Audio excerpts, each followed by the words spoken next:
अगले श्लोक में कहते हैं, एक ओर भगवान विष्णु हैं तो दूसरी ओर उनके शत्रुओं का दल विराजमान है।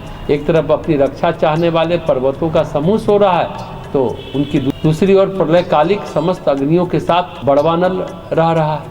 अहो आश्चर्य है, समुद्र का शरीर कितना बलवान और भार सहने वाला है। समुद्र पर्वतों का भार भी सहते हैं। कई पर्वत तो समुद्र के अंदर हैं, इसलिए भर्तृहरि कहते हैं कि समुद्र जैसा सहनशील क्षमाशील कौन होगा। इस श्लोक में भर्तृहरि ने सज्जनों की उदारता, विशाल हृदयता, सहनशीलता आदि का वर्णन किया है। वे समुद्र की श्रेष्ठता, बल और विशालता का वर्णन करते हुए कहते हैं कि उनमें एक ओर तो भगवान विष्णु शेषनाग पर विराजमान है, दूसरी ओर उनके शत्रुगण भी उसी समुद्र में बैठे हैं। इंद्र के भय से मैनाक आदि पर्वत ही उसी समुद्र में छिपे हैं।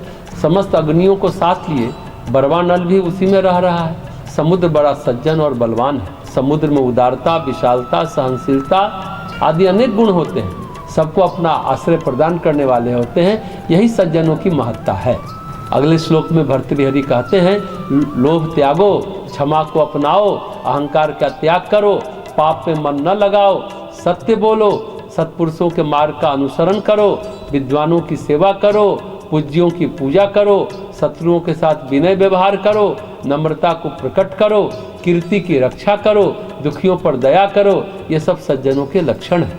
भर्तृहरि का यह नीति श्लोक बहुत ही स्पष्ट संकेत करता है। संकेत ही नहीं, निर्देशित करता है कि कैसे सज्जन बना जाए, जो लोभी ना हो, जिसने हृदय में क्षमा को धारण किया हो, पापों से बचता हुआ सदा सत्य बोलता हो, माता पिता गुरुजनों बड़े भाई बहन का आदर करता हो, शत्रु के साथ भी विनम्रता का व्यवहार करता हो, जो अपने यश की रक्षा करने में सक्षम हो, दीन दुखियों की सहायता को तत्पर हो, वही व्यक्ति सज्जन कहलाने का अधिकारी है।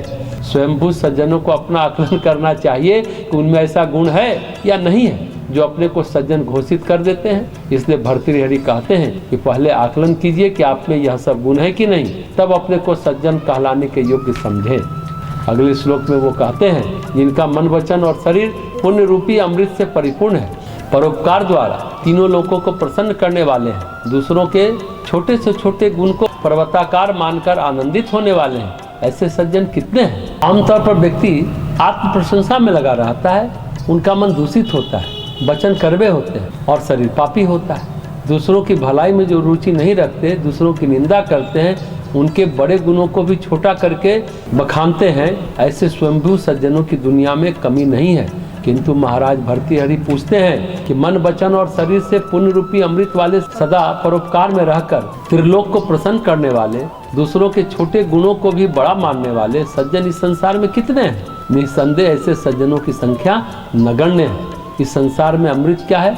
अमृत वह है जो जीवन प्रदान करता है।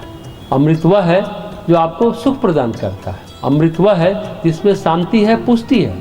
तो इस संसार में पुण्य ही अमृत है। पुण्यात्मा क्या करते हैं? आदतन परोपकार करते हैं। परोपकार के द्वारा तीनों लोगों को प्रसन्न करते हैं, दूसरों के अल्प गुणों को पर्वताकार मानकर प्रसन्न होते हैं। ऐसे सज्जन कितने हैं इस जगत में। तपस्वियों की बात तो छोड़ ही दे, पुण्यात्मा भी कम है।